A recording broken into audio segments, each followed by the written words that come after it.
5 años después de su salida formal de la familia real, el estatus de seguridad de Prince Harry vuelve a situarse en el centro del conflicto institucional, no por una nueva amenaza ni por un cambio público de funciones, sino por la reapertura de un mecanismo que hasta ahora se consideraba cerrado. En 2020, tras su traslado permanente a Estados Unidos, Harry perdió la protección policial armada financiada por el Estado británico. La decisión no se basó en una evaluación de riesgo personal, sino en un criterio operativo claro. Solo los miembros activos de la familia real con funciones oficiales dentro del Reino Unido forman parte del grupo que recibe protección armada permanente. Ese punto fue confirmado en tribunales, y no una vez. Harry presentó 2 demandas legales contra el Ministerio del Interior. Perdió ambas. Apeló. Volvió a perder. El argumento central del Estado fue consistente: la seguridad no se elimina porque el riesgo desaparezca, sino porque la función institucional ya no existe. A pesar de ello, Harry no aceptó el resultado. Tras la última derrota judicial, concedió una entrevista a la BBC en la que expresó su frustración y dejó claro que no estaba dispuesto a cerrar el asunto. En sus propias palabras, no pedía un trato especial, sino que los expertos hicieran su trabajo. Esa frase no fue casual. Señalaba directamente al único mecanismo que podía reabrir el debate: una nueva evaluación de riesgo por parte del comité correspondiente. Ese comité es el conocido como RAVEC, apoyado por evaluaciones técnicas del llamado Risk Management Board (R&B). Durante años ese proceso no se activó porque, según testimonio oficial ante el tribunal, la metodología exige que la persona evaluada tenga una vida basada en el Reino Unido. Harry no la tenía. Eso acaba de cambiar. Por primera vez desde 2020, las autoridades han aceptado convocar una nueva evaluación R&B sobre su situación de seguridad. El hecho por sí solo no garantiza ningún resultado. No concede protección automáticamente. No revierte sentencias judiciales. Pero introduce un elemento que hasta ahora no existía: una revisión formal de un caso que se consideraba resuelto. Dentro del ecosistema real, ese detalle tiene peso. Hasta ahora, cada visita de Harry al Reino Unido había estado limitada a eventos específicos, audiencias judiciales, compromisos personales o invitaciones oficiales puntuales. En esos casos, como ocurrió durante el Jubileo de Platino, se le ofreció protección armada, exclusivamente para los actos autorizados. Fuera de ellos no. Esa limitación marcó un patrón. Harry y Meghan Markle permanecieron prácticamente recluidos en Frogmore Cottage durante aquella visita, evitando cualquier desplazamiento que no contara con cobertura policial. El mensaje era claro: sin función oficial no hay paraguas de seguridad permanente. Hoy ese marco vuelve a tensionarse. La reapertura de la evaluación plantea una pregunta concreta dentro del palacio que ha cambiado desde la última vez que se dijo que no había nada que evaluar, porque según los propios criterios del sistema, una nueva revisión solo se justifica si hay un cambio sustancial de circunstancias. Ese cambio no ha sido anunciado públicamente. No se ha comunicado ningún nuevo rol ni ningún regreso formal a funciones reales, y sin embargo el proceso se ha puesto en marcha. Para la institución esto no es un detalle técnico. Es un precedente en potencia. Si la revisión concluye que Harry necesita mayor protección dentro del Reino Unido, se abre la puerta a estancias más frecuentes, a bases residenciales temporales, a una presencia más regular en territorio británico.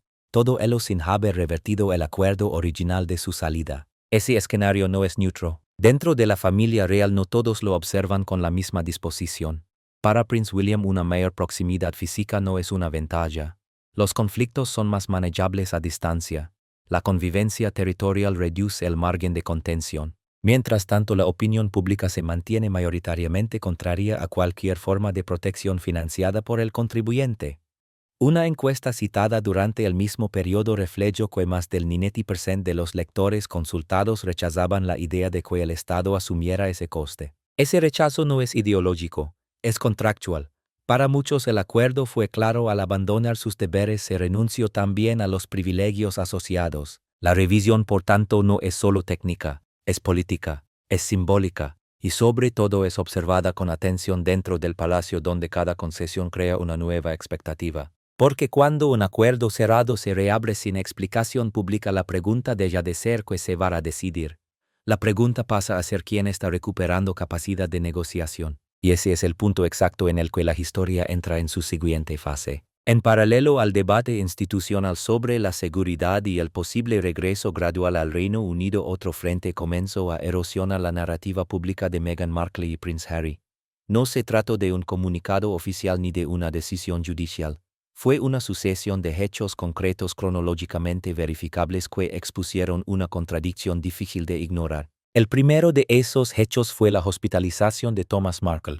Durante ese periodo, Thomas Markle fue ingresado por problemas de salud que requirieron atención médica. La información fue confirmada públicamente y circuló ampliamente en medios internacionales. No se trataba de un rumor ni de una filtración indirecta. Era un hecho objetivo con fechas y registros clínicos conocidos. Frente a esa situación, la posición pública sostenida durante años fue reiterada: no existe contacto, no hay comunicación. La relación está rota. Ese ha sido el marco narrativo constante. Sin embargo, ese marco empezó a mostrar fisuras cuando casi simultáneamente se conoció otro dato verificable. Mientras su padre permanecía hospitalizado, Meghan envió una carta institucional dirigida a una organización en Filipinas. No fue un mensaje informal ni una nota privada. Fue una carta formal cuidadosamente redactada con un propósito específico y un destinatario claramente definido. El contraste fue inmediato. Por un lado, la imposibilidad declarada de establecer contacto con un familiar directo en una situación médica grave. Por otro, la capacidad operativa para redactar, autorizar y enviar correspondencia internacional oficial en el mismo marco temporal. Desde una perspectiva institucional, el problema no es moral, es narrativo. La afirmación de no contacto dejó de ser absoluta, pasó a ser selectiva. Esa selectividad se volvió aún más evidente al analizar el contexto temporal. La carta a Filipinas no apareció en un vacío informativo. Coincidió con un momento de alta sensibilidad mediática, derrotas judiciales recientes, reapertura de evaluaciones de seguridad y un debate público creciente sobre responsabilidades, privilegios y coherencia. En ese entorno, cada gesto adquiere peso, y cada silencio también. El mensaje implícito que percibieron observadores fue claro: la comunicación no está bloqueada por incapacidad sino por decisión. No es ausencia de medios, es elección de destinatarios. Esa distinción es fundamental porque transforma una narrativa de imposibilidad en una narrativa de control. A partir de ahí, la discusión dejó de centrarse exclusivamente en Thomas Markle como individuo y pasó a afectar directamente la imagen pública de la pareja. No por lo que dijeron, sino por lo que los hechos demostraron. La gestión del silencio, que durante años funcionó como una barrera protectora, empezó a operar como un foco de atención. Cuanto más se insistía en la ruptura total, más visibles se volvían las excepciones. El impacto no fue inmediato, pero sí acumulativo. Medios y comentaristas comenzaron a señalar la incongruencia temporal. No como acusación directa, sino como observación factual: un mismo periodo, dos conductas distintas, dos niveles de acceso claramente diferenciados. La narrativa dejó de ser controlada de forma unilateral. Para la institución real, este tipo de contradicciones no es un asunto privado. Es un riesgo de imagen que se extiende por asociación. Cada incoherencia amplificada en torno a figuras vinculadas a la familia real termina rozando directa o indirectamente a la corona. El momento elegido tampoco pasó desapercibido. La hospitalización de Thomas Markle no fue utilizada como punto de inflexión narrativo. No hubo gesto público, ni comunicación indirecta, ni señal de desescalada. El silencio se mantuvo, pero esta vez el silencio convivió con una actividad comunicativa paralela. Ese es el elemento que altera la percepción. No se trata de exigir contacto. Se trata de entender por qué en un periodo concreto la narrativa de desconexión absoluta se sostiene solo hacia un lado mientras se demuestra capacidad de acción hacia otros frentes. La consecuencia fue previsible desgaste. No un colapso reputacional inmediato, sino una erosión lenta de credibilidad. Cuando una narrativa se apoya en la idea de imposibilidad, cualquier evidencia de capacidad selectiva la debilita. Y una vez debilitada, deja de ser una defensa sólida. Para Harry y Meghan, este episodio añadió una capa más a una secuencia ya cargada: demandas perdidas, revisiones reabiertas, tensiones institucionales y ahora una contradicción visible en la gestión del silencio familiar. Nada de esto ocurrió en aislamiento. Cada elemento se superpuso al anterior, creando una imagen más compleja y menos controlable. Y en el ecosistema real, la complejidad no gestionada siempre tiene un costo. El episodio del jubileo marcó un punto de referencia concreto y verificable. Prince Harry y Meghan Markle regresaron al Reino Unido, pero lo hicieron bajo un marco operativo estrictamente delimitado. No fue un retorno institucional. Fue una visita condicionada. La seguridad que recibieron no fue permanente ni general. Estuvo limitada a actos oficiales específicos y a desplazamientos autorizados. Fuera de ese perímetro no hubo cobertura. El resultado práctico fue inmediato: la pareja no podía moverse libremente. No podían decidir rutas, horarios ni apariciones sin coordinación previa. La protección no los seguía, los encuadraba. Ese encuadre tuvo una consecuencia logística clara. Durante la mayor parte de la visita permanecieron en Frogmore Cottage con salidas mínimas y estrictamente vinculadas a la agenda aprobada. No hubo apariciones espontáneas. No hubo interacción informal con otros miembros de la familia. La presencia fue física, pero la integración fue nula. El mensaje institucional fue inequívoco: estar en el Reino Unido no equivale a recuperar funciones. La diferencia entre estar y operar quedó expuesta en cada detalle. No participaron en el balcón.